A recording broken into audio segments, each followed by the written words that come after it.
l'info. C'est avec Clélie Mathias sur Europe 1, 13h48. Clélie Mathias et vos deux chroniqueurs, Xena Fedorova et Jules Torres.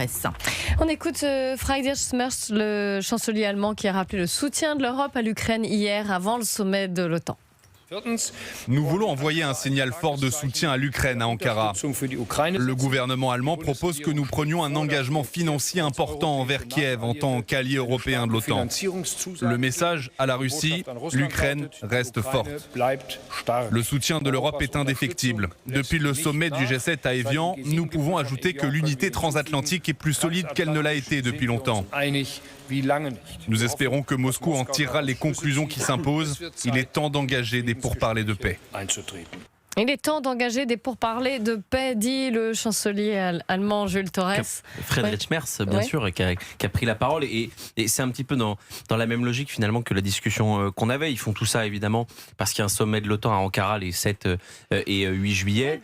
Qui va être déterminant ce sommet, hein, qui va être déterminant parce que j'entends quand il parle disant que l'unité transatlantique n'avait jamais été aussi forte. Bon, j'ai un petit peu l'impression que l'unité transatlantique, depuis que Donald Trump est de retour à la Maison-Blanche, elle est quand même un petit peu écornée. La preuve, même si le président américain est venu dîner à Versailles mercredi dernier, on voit bien que les relations sont extrêmement tendues, que celui qui était au départ la figure de proue de la fameuse coalition des volontaires pour l'Ukraine, Keir Starmer, a dû démissionner parce que il a été contraint à la démission. Emmanuel Macron, mine de rien, là la guerre continue. Emmanuel Macron, dans un an, il ne sera plus là. Friedrich Merz n'est pas assuré non plus de continuer pendant des années et des années son rôle de chancelier allemand. Il y a des élections présidentielles,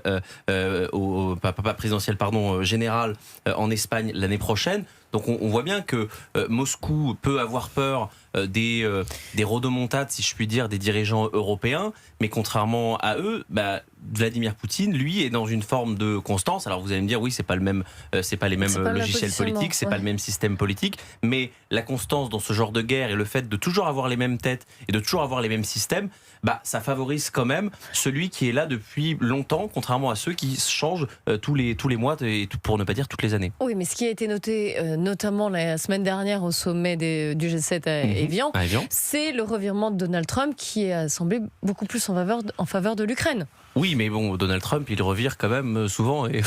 C'est-à-dire que ce qu'il dit semaine A, il peut le dédire le semaine B et dire tout à fait l'inverse de ce qu'il avait dit en semaine A, en semaine C. Donc c'est toujours très compliqué. Combien de fois Donald Trump a changé d'avis depuis qu'il est de retour à la Maison-Blanche sur la seule question de l'Ukraine? Mais ça vous fait sourire, Xenia Fedorova? Non, parce que en fait, qu'est-ce qu'il a dit, Donald Trump, pour qu'on ait cette impression qu'il a tourné vers l'Ukraine? Déjà, il s'est exprimé, il s'est entretenu plusieurs fois avec Volodymyr Zelensky. Ouais.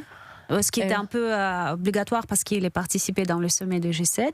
Mais qu'est-ce qu'il a dit vraiment pour qu'on ait cette impression? Mais je vais vous dire, en fait, il n'a rien dit particulier, mais on a eu une source, un média ukrainien qui a commencé à lancer cette idée que maintenant tout est changé.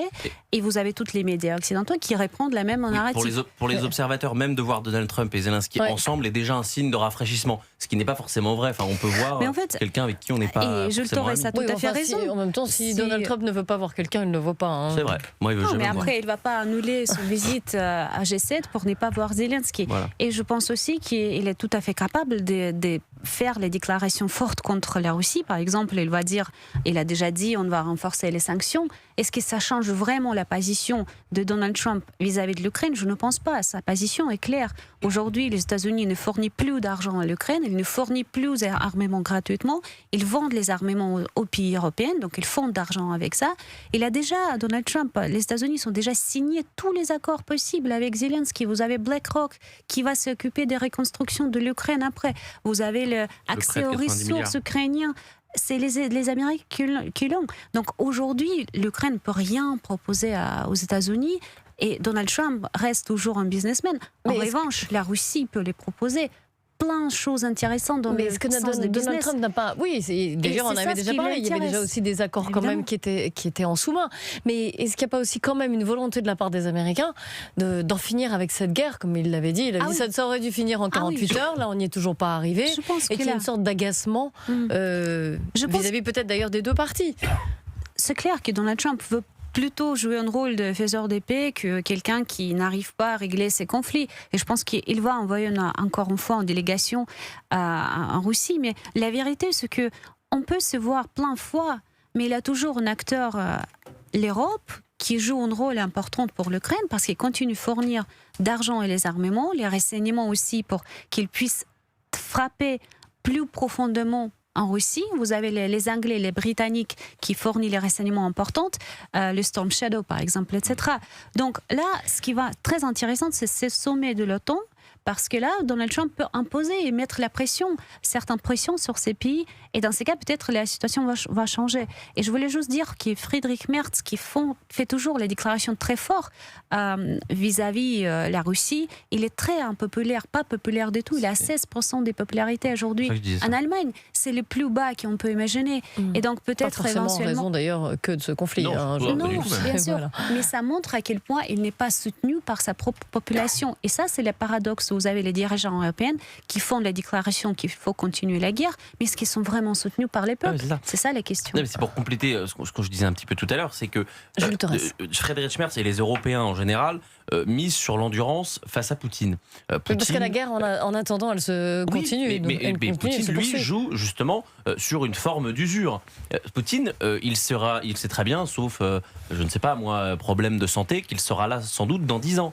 Friedrich Merz, il n'est pas sûr d'être là dans un an. Emmanuel Macron ne sera plus là dans un an. Donc c'est pour vous dire que cette coalition des volontaires a à sa tête, en son sein, des personnes qui possiblement ne seront pas là dans un an. Et donc, pour amener les populations, parce qu'on sait toujours que dans ce genre de choses, ce sont les populations qui décident. Quand il y a eu les révélations que la France avait par exemple déjà donné 11 milliards d'euros d'aide pour l'aide à l'Ukraine, il y a quand même un certain nombre de Français, de personnes dans la population qui ont dit c'est bizarre, on nous demande de serrer la ceinture pendant des semaines et des semaines lors des budgets, et puis on a autant d'argent à donner à l'Ukraine. La même chose sur le prêt de 90 milliards d'euros. Alors la France a une quote-part, je crois, de 17 milliards sur le prêt des... C'est pas, on va pas donner avec notre chéquier 17 milliards d'euros. C'est un prêt, sauf qu'on sait très bien, c'est comme pour la vente de Rafale, il y a quand même une possibilité que ce prêt ne soit jamais remboursé. Dans ce cas, ce sera aux États membres de rembourser. Donc, il y a le consentement des populations qui, dans ce genre de cas, n'est pas tout à fait posé. Je pense que c'est le cas en Allemagne, c'est le cas au Royaume-Uni. C'est peut-être un petit peu moins le cas pour Madame Meloni, qui a visiblement un bilan et une popularité qui est bien plus élevée que toutes les personnes qu'on a citées. Mais c'est vrai que ça pose une question de est-ce que quand Poutine joue l'usure, est-ce que le fait que les Européens jouent l'endurance, ça peut fonctionner? Moi, je ne le crois pas.